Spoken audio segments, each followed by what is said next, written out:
2월 넷째 주 구역 모임 소그룹 성경 나눔입니다. 오늘은 누가복음 12장 1절부터 12절까지 제자들이 조심해야 할 것이란 제목으로 함께 나누도록 하겠습니다. 흐름을 살펴보겠습니다. 1절에서 3절은 바리새인의 위선에 대해 언급합니다. 누룩에 비유하며 반드시 겉으로 드러난다는 것을 보여주십니다. 숨긴다고 해서 숨길 수가 없습니다. 위선은 반드시 드러납니다. 따라서 위선의 삶이 아닌 진실한 삶으로 살아가야 합니다. 그렇다면 위선이 나타나는 이유는 무엇이고 어떻게 하면 진실되게 살아갈 수 있을까요? 위선은 사람이 두렵기 때문에 나타납니다. 이 땅에서의 육신의 안전을 사람들이 위협한다고 느끼기에 사람을 속이기 위해 위선을 행하고 있는 것이죠. 그러나 우리는 이 땅에서 육신만 죽이는 사람을 두려워하지 말고 죽음 이후까지 간섭하시는 하나님을 두려워해야 합니다.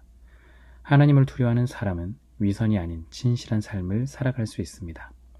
하나님을 두려워하며 선택한다면 이제 두려워하지 않아도 됩니다. 하나님은 우리를 기억하고 존귀하게 여기시는 분이기 때문입니다. 사람이 아닌 하나님을 두려워하며 하나님을 신뢰한다면 믿음을 고백해야 합니다. 핍박이 올 때 이 땅에서 안전을 위해 예수님을 부인한다면 현재의 고난은 피할 수 있어도 종말의 고난은 피할 수 없을 것입니다. 하나님은 죽음 이후까지도 간섭하시는 분임을 기억해야 합니다. 우리가 예수님을 시인할 때 예수님도 동일하게 시인한다 하십니다. 우리가 시인할 때 우리를 기억하고 존귀하게 여기시며 성령을 통해 보호하시고 대처할 수 있도록 도와주실 것입니다. 성경 속으로 들어가 보겠습니다. 첫 번째 질문입니다. 바리새인들의 외식을 누룩에 비유한 이유는 무엇일까요? 누룩으로 인해 반죽이 부풀듯이 감춰진 것이 드러나며 숨겨진 것이 알려질 것이기 때문입니다. 숨긴다고 숨겨지지 않습니다. 외식은 보이지 않는다고 생각하지만 부패하기 때문에 결국 부풀어 겉으로 드러나게 되어 있습니다. 예수님은 외식을 누룩에 비유하여 결국에 드러날 일들이라고 지적하십니다. 절대 숨길 수 없습니다. 따라서 외식이 아닌 진실함으로 나타내야 하겠습니다.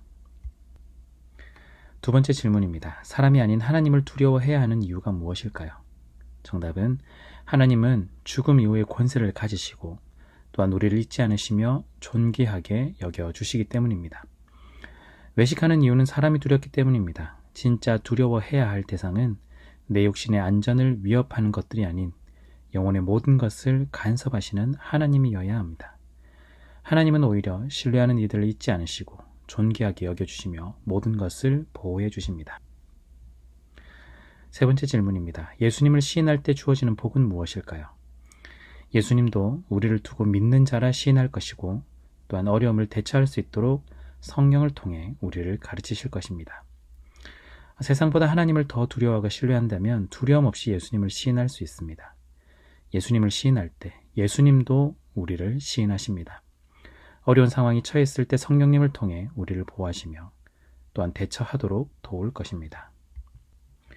삶을 향하여 첫 번째입니다. 세상이 아닌 하나님을 두려워하는 자가 되어야 하겠습니다. 세상이 두렵기 시작하면 위선이 부풀어 오르기 시작합니다.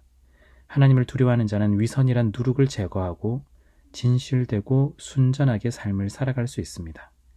지금은 숨길 수 있다고 생각하겠지만 마지막 날에 모든 것이 적나라하게 드러날 것입니다. 머리털까지 아시는 하나님을 신뢰하며 죽음 이후까지 간섭하시는 하나님을 두려워하는 우리가 되어야 하겠습니다. 두 번째, 성령님의 도우심을 기억해야 합니다. 성경은 예수님을 믿으면 항상 평안해질 것이다 라고 말한 적이 없습니다. 오히려 믿음 때문에 더 힘들어질 수 있다 라고 합니다. 세상 속에서 일어나는 수많은 고난에 당황하지 말아야 합니다. 오히려 고난은 우리의 걸음과 삶이 틀리지 않았음을 보여주는 특권입니다. 무엇보다 하나님은 우리 혼자 고난의 걸음을 걷도록 하지 않으십니다. 성령님께서 함께 하십니다. 우리를 기억하시며 존귀하게 여기시며 어려운 순간마다 보호하시며 대처하도록 도우십니다. 어렵고 힘든 순간일수록 성령님의 도우심을 기억하고 의지해야 하겠습니다. 이상으로 2월 넷째 주 소그룹 성경 나눔이었습니다. 감사합니다.